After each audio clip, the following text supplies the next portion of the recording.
France's Macron makes big push for more foreign investment.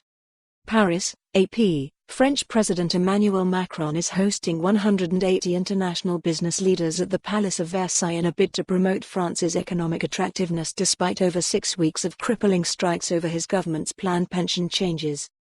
Top executives from Google, Netflix, Coca-Cola, Toyota, Samsung and General Electric were among those attending the annual event Monday. Macron wants to promote his economic policies, including labor changes and tax cuts, to attract more foreign investors to the eurozone's second-largest economy. Many of the foreign executives were stopping in France en route to the World Economic Forum in Davos, Switzerland.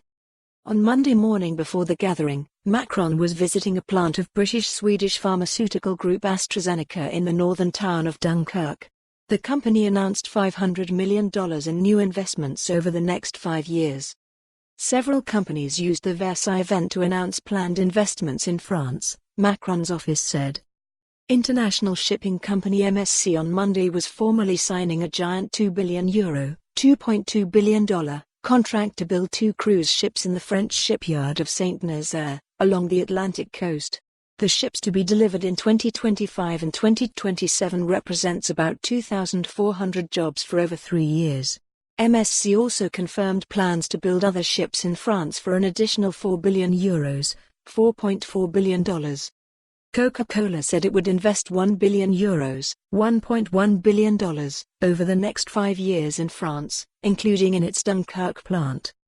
This comes in addition to Japanese automaker Toyota announcing last week it will build a new model of car at its plant of Valenciennes, northern France, which represents 400 jobs and €100 million ($110 million) in investments.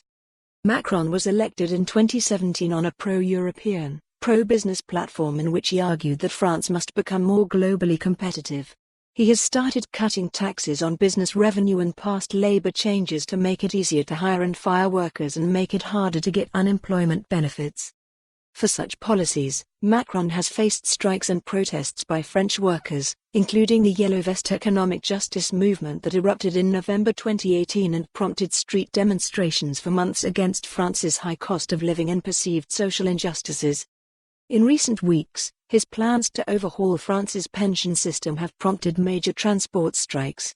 Macron says his plan to unite over 40 different retirement systems into one will be fairer to all French workers.